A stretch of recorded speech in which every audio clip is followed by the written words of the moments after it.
Well, that's a really great question because one of the things I mentioned, a mother of three. And even though my children are grown now, they're still my babies. And I really, in the back of my mind, I kept hearing both my parents are gone now. Was blessed with beautiful parents, a loving family, great childhood. And I was kind of hearing their voices because I knew how happy they would be for me that I was finally doing this. I got my love of reading from my mother. My father was my biggest fan in anything I ever tried to do. And so their voices were guiding me as far as what they taught me about, a life well lived, how to conduct yourself and how to be in the world, to be a good friend and a good partner and a good parent and a good child and sister and all of those things that, I hope that we all try to do a little better tomorrow than we did today. And so as I was writing, I kind of weaved in little messages with my children in mind, life lessons. I didn't want to beat anybody over the head, but they're in there. And so that's something that I hope as people are reading, they are reminded about just like good things that you learn from your parents and your grandparents. Everybody, welcome back to Living the Next Chapter, the author podcast. Why do I do the show? Because I get to meet great people like my guest today. And without this show, I would probably never have the opportunity to talk to her. And I'm thrilled that I get time to talk to Jayne today. She has a book out in the world. She's out promoting. She's everywhere. And the fact that she has a few moments to share with us, I'm thrilled to have her on the show. Jayne, welcome to Living the Next Chapter. So glad to have you here. Thank you, Dave. Now you're just being ridiculous, though, Come on. I'm just reading from what you sent me to read, and I think I covered them all off. I thought that was just between me and you. Come on. I'll take that out in the edit. No one will know. That's good. Hey, Jayne, it's glad to have you on the show. Tell everybody, where are you in this big world of ours, Jayne? I am in the ancient city of St. Augustine, Florida, the nation's oldest city. Did you know that about okay, wait a minute. St. Augustine? I didn't know that. I'm in Canada. What do I know, right? Well, that's what. You'd be surprised, though, how many Americans don't realize that either. Yeah, oldest city, 1592. Is there a test after this? Well, test. I've got my notepad right here, so maybe you ought to grab one. Okay. No, it's beautiful. If you ever get a chance, we're on the northeast coast of Florida. And it is beautiful. I say it's kind of a cross between old Europe and Key West. It's just beautiful here. Yeah. Well, geographically, that makes sense as one of the oldest cities. That makes sense. Yeah. Yeah. Spanish came and, and then the English and then the Spanish and then the French and then the Americans. And you know how that goes. For a first-time visitor to your fair city, where would be a good place to go and see? Well, we have a fort here that's probably one of the oldest structures in the United States and made of coquina. And the British used to shoot cannons at the fort, and it's a soft kind of stone. And they would just stick in the wall of the fort. And then at night, the guys would go out, dig the cannons out, and shoot them right back the next day. So the fort is called recycling. That's right.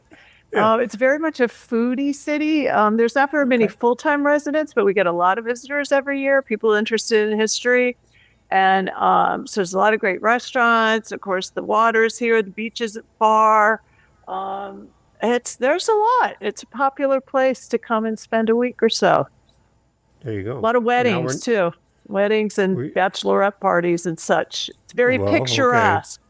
And, Henry Flagler, the railroad came down and he built a big hotel here, which is now Flagler College, which is absolutely beautiful.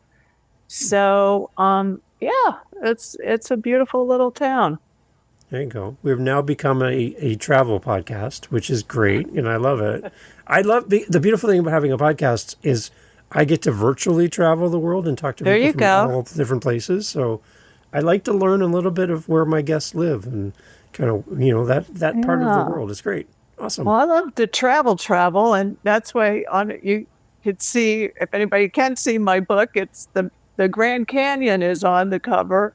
And in the story, the protagonist goes from the Gulf Coast of Florida, not quite where I am, but it's very tranquil there, very kind of marshy, flat, and she ends up at the bottom of the Grand Canyon, quite literally and figuratively out of her comfort zone. And that's all based on my travels. I love to travel. I love the national parks.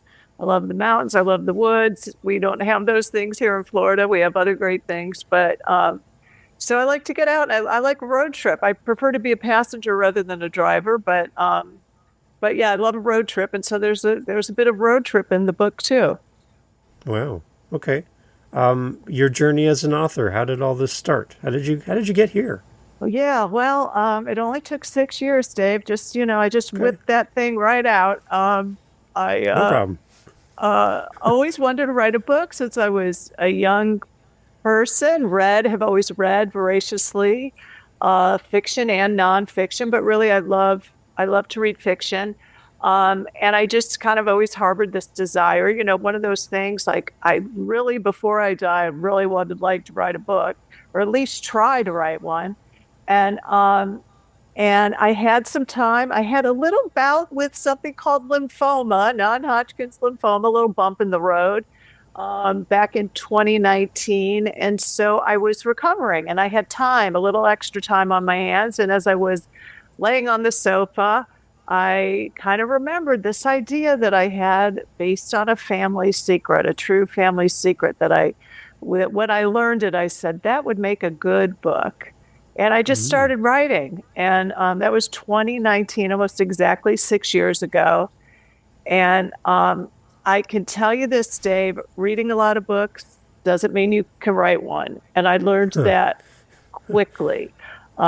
So I got some good advice early on. And I went about then during the rewriting process, rewriting, but also studying the craft of writing. And I took a lot of workshops, then I joined groups and I took classes and I asked for help and I just kept going. Looking back, I don't know if I would have realized what it was going to take when I started, maybe I wouldn't have started. So it's kind of good you don't know what you don't know sometimes, right? Right. You said you got some good advice. Who was it? And Deborah what Sharp. was the advice? Deborah Sharp, who is a wonderful author in her own right. She writes cozy mysteries. And she was a journalist at the Miami Herald and a creative writing teacher, and a friend. And so I got so lucky that I had her to talk to early on, although kind of a funny story. I learned later in the process that it's sort of in bad form to ask somebody to read your manuscript when it's like in really crappy shape, and mine was bad. But I didn't know any different. I gave it to her, and she was so gracious and lovely. And the advice was to start to study. She recommended a book, which started me then on many books about writing, how to write, the craft, how to structure, how to do character development, how to, build a scene and how to build suspense and all of that stuff, how to keep the plot moving, pacing. It was a rabbit hole. And I was fascinated by it because as much as I had read in my life, I didn't really pay attention to that. And now that I'm aware of it, I see it, of course, in every movie and every book. But and then she told me, she kind of got me to focus. I started going off on some tangents, and that wasn't a good idea either. And so I cut out like a whole kind of storyline of the book and just concentrated on the main character, Sid Carr. Okay. All right. It's nice to get that advice early on in the journey. Invaluable. Any point in time where you're like, this is too much, I don't know if I can do this book? Well, I often thought, what the hell am I doing it for? I mean, was it just going to be a file on my computer? Was it going to be the one thing I didn't want to do is I didn't want to write a bad book. I mean, I'm so particular. I'll read a book and and I could tell in the first few pages, I have to love the language. And so I just did not want it. I just did not want it to be not really good. And I hope it is. But I don't remember if I really felt like quitting. I think by the time I realized what it was really going to take to finish it and get it published and everything, I was like too invested at that point. And I just kept going. I don't know how really. I did stay focused. I kind of say I wrote for an audience of one. That's a little bit of an exaggeration, but it's not too far off the truth. I have 3 children, but I have a daughter. I have 2 sons and a daughter in the middle. And I really wrote with my daughter in mind. I wanted to write a book that my daughter would love. And that was motivation. There you go. You said that when you read a book, the first few pages, the words are the thing that keep you coming back to the book. Yep. What is it about the language? Because there's authors listening, and they're like, wait a minute, I need to listen to this part. Well, what is it about the language for you personally? So that, I think, is the magic of it. That's the art of it. You can study structure and you can learn how to, how to kind of put a book put the pieces of the puzzle together. But the language, I think that's the art for me, I agonized over every word. And still, I read, the last couple of times I had to read it, like my final read through from my publisher, there were still things I wanted to change and improve. And I've heard writers say that that never ends. I mean, even the most experienced writers, that they're never quite finished with it. But I don't know about that part. I just know that what I love, and I also think that's a real, it's a matter of opinion. People find authors that they love. They like a certain style, of course, all the different genres you could fall in love with. So, but yeah, just beautiful language and timing. I mean, I think I have an ear for the rhythm of words. Right. That's interesting. I'm a musician, and one of the things I talk about is that the music lives between the notes. Right? It's not always the note that is what the music is all about. It's the breaks, it's the pauses, it's the kind of the way the music is played and experienced. That's what I love about that. And I kind of see it as an author as well. Kind of when it feels rushed, then the words are quick and fast, and there's you're trying to catch your breath, and it's really quick, really quick. But then you can slow it down, and you can slow your story down and more thoughtful. Right. It makes people kind of lean in and lean back as well as a reader. I like that.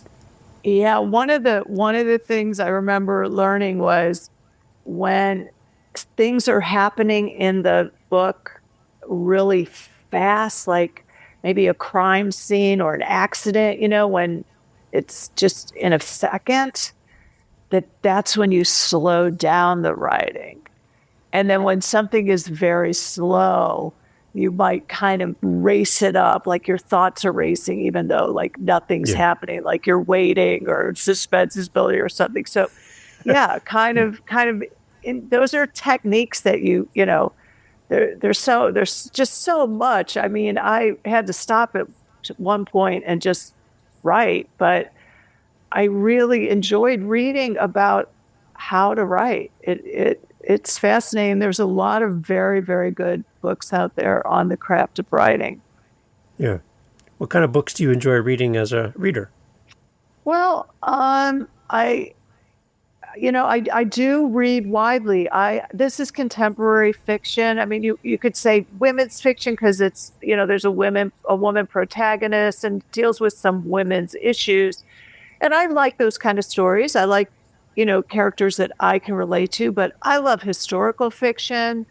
I not too big into horror, but I read Stephen King books that I love, detective stories, some thrillers if they don't freak me out too much, because I usually read at night and I don't like to go to bed scared. No. Again, I'm really drawn more to language. I read a wide variety of stuff. Okay. That's nice because that all becomes a little mix of your foundation as a writer. That even if it's not Probably. front of mind, right, it's still there in your DNA as a writer. All these influences, they kind of have a touch Yeah, I in what you think write. so. I You think know, like music, right? You listen to a yeah, lot of music and you kind of it's infused in your cells and you have access to it maybe yeah, subconsciously. yeah. And as a parallel, music takes you back to a time and place. So does words, right? It Yeah. helps you travel. You can go other Yeah. places and see the world from a different perspective and jump into a story. And yeah, it sticks with you. So I see a lot of Absolutely. parallels between the two. Yeah. Yeah. But you've never Okay. tried to write. I have never written a book. I have 600 episodes for this show, and I've never written a book. I've learned a Short lot. story? I've never, no, nothing ever. And I'm like, why don't I? And that's my challenge. Time, because I'm doing a lot of podcasting, but time is one of my things that I need to master to make some room. But I'm so inspired by creative people. It might be in my path, might be in my journey. I'm not going to say no, but at this point, yeah, I just need to create some space, I think. Well, one of the lovely things that's come out of talking about the book and just approaching different people that might be interested, I was put in touch with one of the colleges. It's called Broward College in Fort Lauderdale, which is really where I lived a lot of my adult life. I was born in Chicago, but I moved to Fort Lauderdale when I was 19. So, and I've just been up here for about 5 years. So, Wow. but at the college, they do a annual event called, and now I'm going to screw up the name of it, right? Oh gosh, don't you hate that? I love it. Yeah. It's a writing conference, and Okay. they invite speakers in, and there's workshops, and you can sign up for topics. And so they invited me to teach a 1 hour workshop, and so I was kind of thinking about the names, a catchy name for a workshop, and I came up with how to write a novel in 15 minutes. And the reason I'm telling you that is because really you're busy, I'm busy. I think most new authors um, write in 15-minute increments. You get it in where you can. Right. Famously, Harry Potter, J.K. Rowling, she wrote like on the train, she wrote in the middle of the night. I mean, people just get it done. And then I've Yeah. also heard writers say, interestingly, like you think, oh, if only I didn't have a full-time job and I could just Yeah. write all day. And then when that happens for them, and they wake up in the morning and there's their computer and they have all day just to write, they sit there kind of frozen and, do the laundry, Yeah. go run to the store, and they're less productive when you're focused on it. I have 45 minutes before work and I Right. got to, get through this rewrite. I think you are more productive. You're forced to be. Yeah. It's good motivation. I'm listening. I'm listening to Yeah, you, Jane. no I'm pressure, listening to Dave, but you. I'm I'm listening just to you. saying. I like it. So for bottom of the breath, can you kind of give us an idea for the readers, your love letter to a reader? I want them to connect with you in the book and know this is the book for them and for someone they know and love. They're going to tell somebody else to buy it as well. We're going to sell lots of books, Jane. That's All the idea. right. So your love letter to the reader, what is it Oh, about bottom of the breath? Can you kind of unpack it for no. us? Come on. Well, so the little thumbnail to the book is it blends intrigue, romance, and adventure as a woman travels across the country seeking answers to a long buried family secret. Okay. So, what it's really about is it's about friendship and love. It's about loss and resiliency. It's about digging deep in your inside of yourself when you feel really lost. Um, the inciting incident in the book, as you may know that term, where you sort of got to get things going. Something happens to Sid early on. We see her living her lovely, sort of idyllic life in a small town on the Florida Panhandle when her life gets turned upside down. And I think we can all relate to that. We've all had periods of time where things change on a dime. And from there, she makes some quick decisions. Another thing we tend to do when we're flustered and confused and hurt and feeling lost, and she takes off across the country. And from there, she finds out about this family's secret and she follows some clues and her instinct. And she ends up in Sedona, which is a place that I just love. And then the Grand Canyon, which to me is like heaven on earth. I've been there twice. I've hiked it. I love it. I think every American should see it. And so about the last third of the book, she is there and she meets people and has a kind of a transformational experience and comes back up and she's ready to face her new challenges. And so what I wanted to give to people is, that belief that we all have to face challenges in life. That's what life is. And it's from those deep places, those darker days that we find what we're really made of and we can overcome. Even when we don't know, there's that saying about you driving the car, you can only see as far as your headlights shine, but you can drive your whole journey that way. And so in the book, as I have done at times in my life, you just make decisions and then you make them the right decisions. And she just kind of goes by instinct and she's uncomfortable and afraid and she's sad and she's confused, but she keeps going. And that's what I want people to be reminded about, is that we all can do that. When I talk to authors, a lot of times they'll say, I want my book to help people. I want this book to have a message. I want it to reach out to people, and I want people to be helped by what I've written. How has this book helped you as the author? Well, that's a really great question, because one of the things I mentioned, a mother of 3, and even though my children are grown now, they're still my babies. And I really, in the back of my mind, I kept hearing, both my parents are gone now. I was blessed with beautiful parents, a loving family, great childhood. And I was kind of hearing their voices because I knew how happy they would be for me that I was finally doing this. I got my love of reading from my mother. My father was my biggest fan in anything I ever tried to do. And so their voices were guiding me as far as what they taught me about, a life well lived, how to conduct yourself and how to be in the world, to be a good friend and a good partner and a good parent and a good child and sister and all of those things that, I hope that we all try to do a little better tomorrow than we did today. And so as I was writing, I kind of weaved in little messages with my children in mind, life lessons. I didn't want to beat anybody over the head, but they're in there. And so that's something that I hope as people are reading, they are reminded about, just like good things that you learn from your parents and your grandparents. Having supportive parents is really important. And I not know everybody has that, I'm right? very well aware. So if your parents were able to leave a review for your book, what would they say?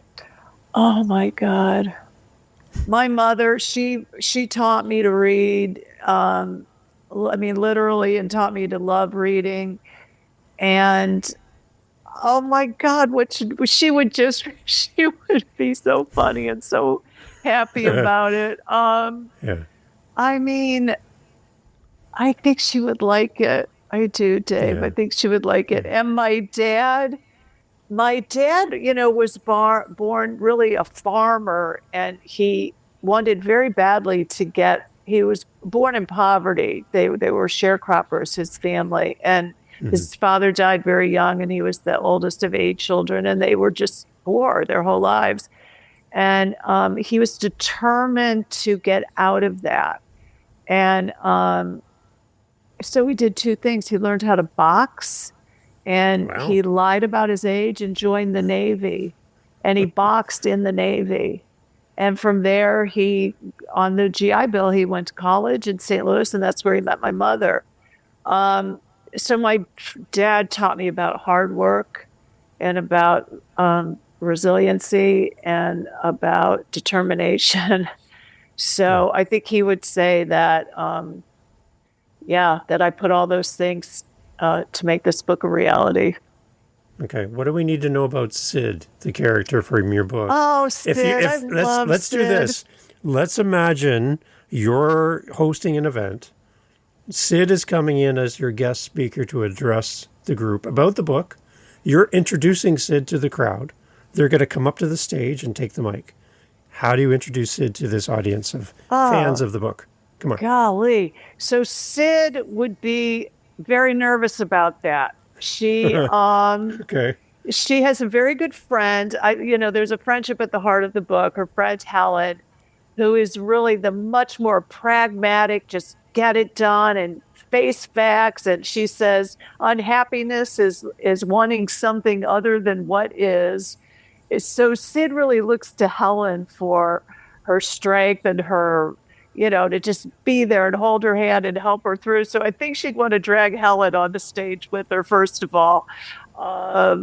Sid, there's a lot of me in the book, but Sid is not me. She doesn't fly. She doesn't like to drive. She doesn't really like to travel. She's very happy to stay home, and sort of content in a small town life, which a part of me loves that, but that's not me. So I don't know how she would feel. She'd be really mad, I think, if I made her get up again from a microphone. Okay, so we know that she likes small town, small feel. She's not a global trotter all over the world, right? So that's kind of interesting. That'll play out in the story, I believe. Anything else about her character? Like who she is as a person? Yeah, she's very connected, even though she's grounded in her small town that she loves.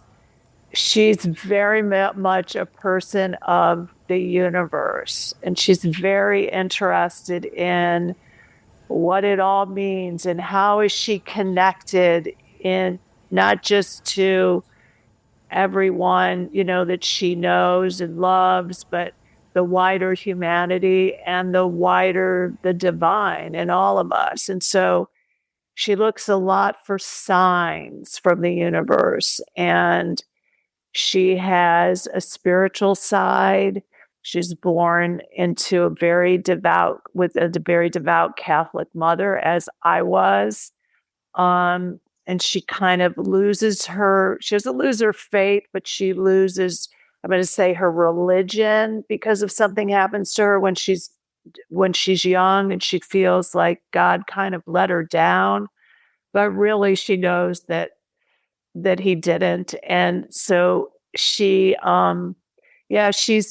always looking to the heavens, really, for guidance. And so when she gets to the Grand Canyon, she looks up at the night sky. She ends up spending the night down there, and there's nothing that I love more than a night sky, a star-filled sky. Many people, sadly, children will never know what a really true dark night sky looks like. And when I got first, the cover for the book, the art department at my publisher, gave me the mock-up for the cover. And it's a picture of the Grand Canyon for people who can't see it, with the night sky above it. And I said, can you make the stars brighter? Because the stars represent all of us, and how we are all connected, and how everything, just is as brief and as deep as a star in the sky and the cosmos. I mean, I spent a lot of time thinking about like the smallest, minutest stuff, like quantum physics, and then the space, like how can you even imagine like how far away planets are, how our solar system, and we're one of like 300 billion solar systems. I mean, it defies the imagination. And so I tried to put a little bit of that when Sid is in the Grand Canyon. Just she's trying to reckon with her own, just really the problems that we have in our lives for the most part are nothing. We were here for just the briefest flash of I can't even say a second. I mean, it's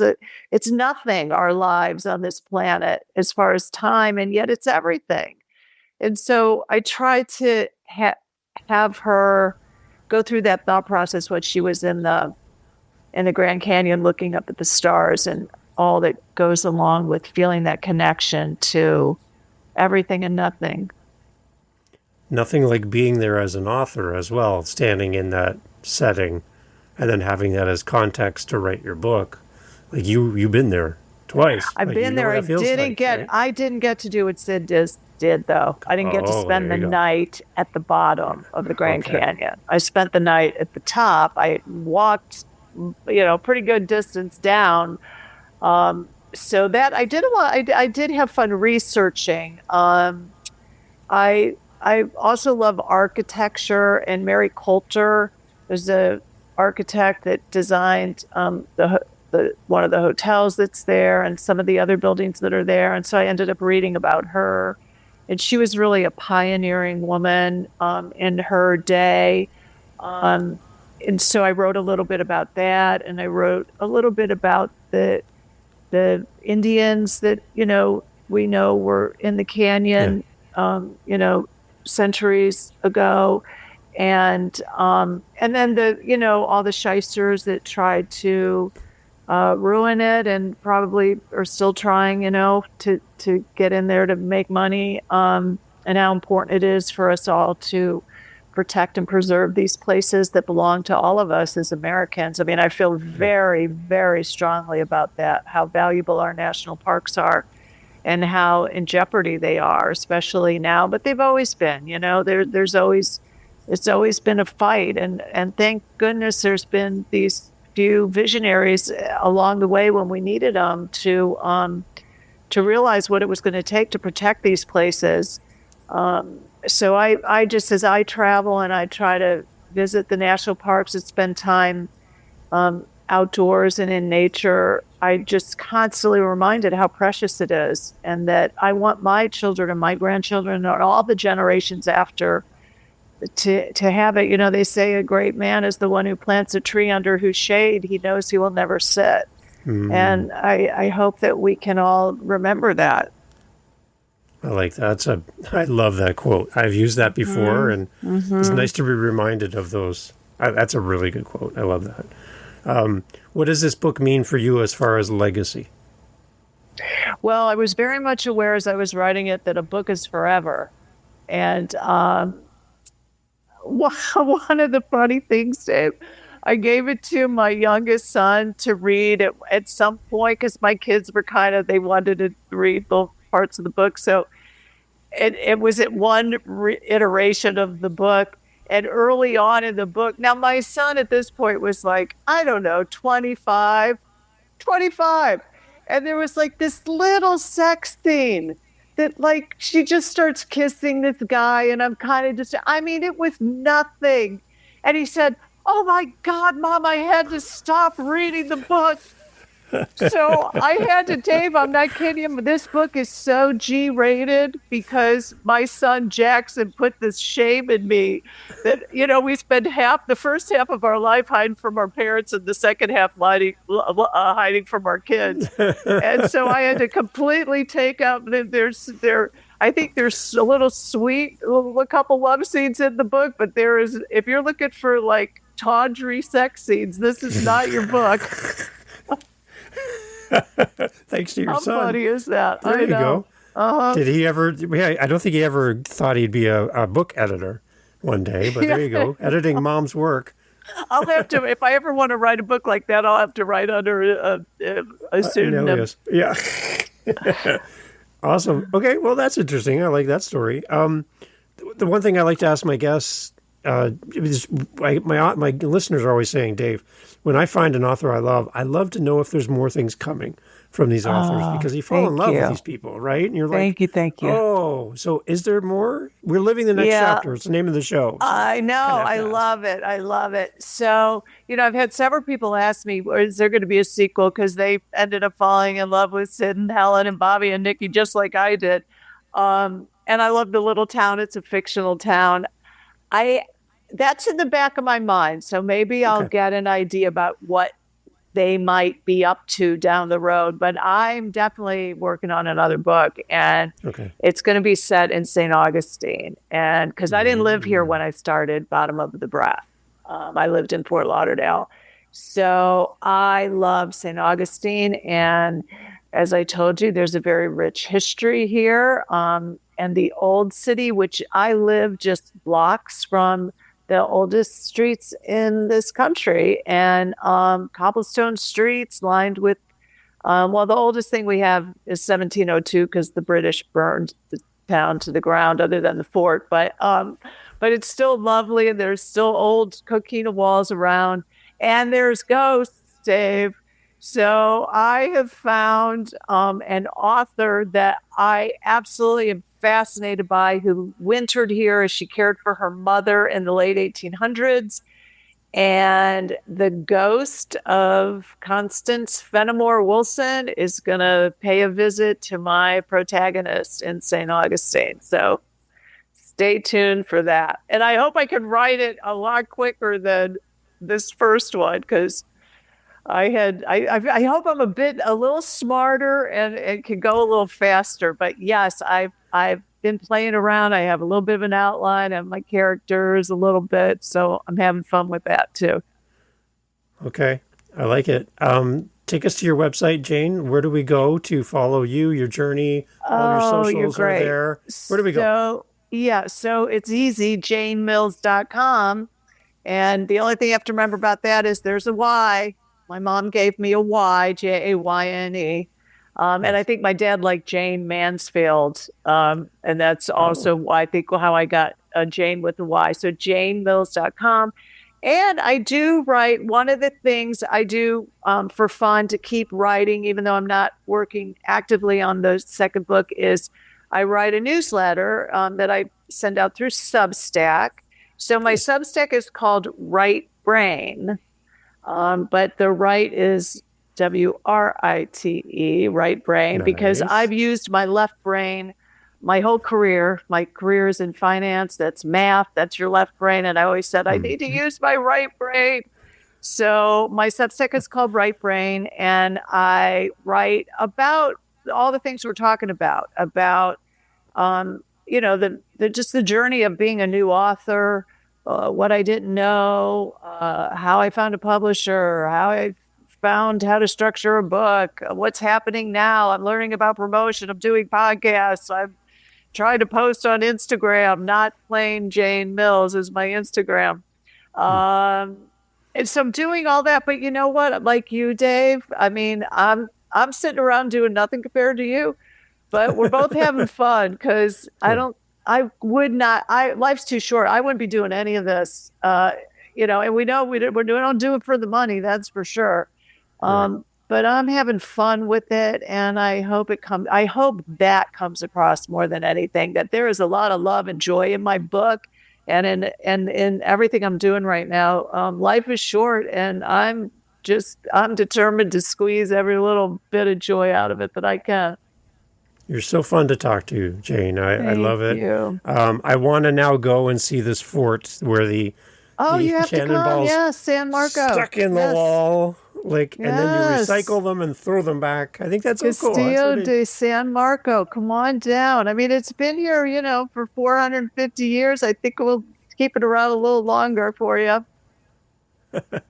I love it. Jayne, thank you so much for being on the show. Congratulations Dave, on the thank you book. for having me. I've so enjoyed great. meeting you and talking with you. So good luck with all your stuff. And I'll be looking forward to, maybe, if not a novel, a couple short stories, huh? Come back. Would you come back? On do a Promise? podcast? Hey, come back with me and talk about what Listen, you're doing next. I tell people, don't invite me unless you mean it, because I'll come. All right. I'm All right. inviting you. It's You a got to come date. back. Thanks, All right, Jayne. Dave. Thank you so much. Good luck. Awesome. Bye-bye. Thanks. Hey, thanks for listening to the podcast. Glad to have you here. I just want to let you know that you can always find out what we're doing live in the moment by going to our YouTube channel. Head over to livingthenextchapter.com. There'll be a link right there. Head over to our YouTube channel. Make sure you like, subscribe, do all the things that all the YouTubers love to say. And in our YouTube channel, a couple things. You're going to get advanced listens. You're going to get the episodes that we're working on in real time. So we record and post daily on our YouTube channel. I'd love for you to give us a follow over there. As well, we're making playlists. We have over 500 episodes. So finding the right episode for you, we're trying to group things into playlists. So if you like children's books, if you like business, you like historical fiction, we're grouping our authors together to make it a little easier for you to find your favorite next author. So head over to livingthenextchapter.com. And again, I'd love to hear from you. Hearing from the listeners of the show is great. And I just want to say thank you for being a part of the podcast family. And I look forward to having you back for the next episode. Thank you for being here. I really appreciate your time and your listen. Take care.